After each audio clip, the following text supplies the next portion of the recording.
Oke, baiklah. Kita masuk ke teknik dan strategi penulisan artikel ilmiah yang saya ambil dari materinya Bapak Asosiat Profesor Dr. Edi Herianto Magelang. Nah, mitos tentang penulisan adalah I need a window with an impression view.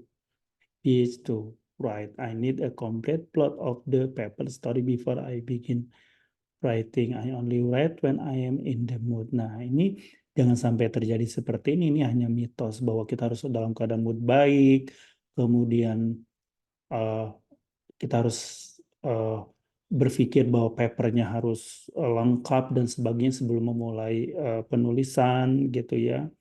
Atau kita perlu ke alam, kemana untuk membutuhkan inspirasi dan sebagainya. Itu rasanya kita harus mengkondisikan diri kita sendiri sebenarnya, gitu ya.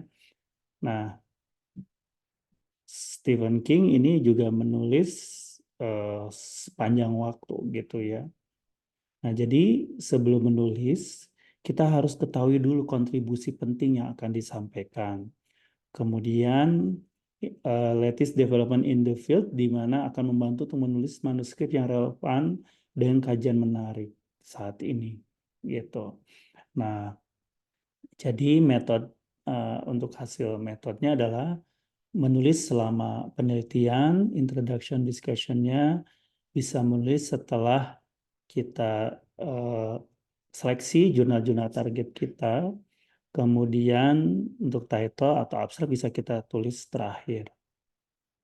Nah, kemudian bagaimana membuat sebuah, misalnya ada catatan-catatan, logbook gitu ya, kita menjadi sebuah paper atau manuskrip.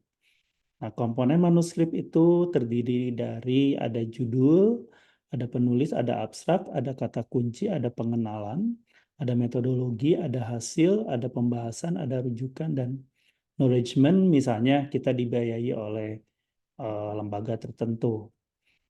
Untuk judul adalah bagian pertama yang dilihat dan penentu nasib artikel. Jadi kadang judul itu harus menarik, gitu ya, menarik perhatian, menggambarkan secara akurat isi manuskrip dan membuat orang lain ingin membaca lebih jauh. Kemudian buat daftar topik yang dicakup oleh manuskrip, tempatkan semua topik bersama dalam judul dengan menggunakan beberapa kata saja. Nah, judul yang terlalu panjang akan tampak kikuk, mengganggu pembaca, dan mungkin tidak memenuhi persyaratan jurnal. Dan pikirkan mengapa penelitian Anda akan menarik bagi ilmuwan lain. Ini harus terkait dengan alasan Anda memutuskan untuk mempelajari topik ini. Jika judul Anda menjelaskan hal ini, kemungkinan akan menarik lebih banyak pembaca ke manuskripnya. Nah, judul yang efektif adalah menyampaikan topik utama penelitian, menyoroti pentingnya penelitian, ringkas, menarik pembaca, kata-kata yang searchable. Jadi, uh, menarik untuk dicari, gampang dicari, dan sebagainya. Nah, kata pertama ada kata yang paling penting. Biasa ditentukan sebelum atau sesudah manuskrip tulis, jika dulu bukan kalimat, tidak ada titik setelah judul. Buat beberapa draft judul, lalu pilih yang terbaik untuk disempurnakan lebih lanjut, tanyakan pendapat rekan kita tentang judul tersebut, dan beri waktu yang cukup untuk melakukan hal ini yang akan menghasilkan judul yang lebih baik. Nah, a good title adalah bagaimana misalnya the title has too many unnecessary word. Jadi jangan terlalu banyak memiliki beberapa maksudnya judul memiliki beberapa kata yang menarik. Title jangan give enough information about what makes the manuscript interesting, dan tentunya juga harus menjadi judul yang efektif. Jika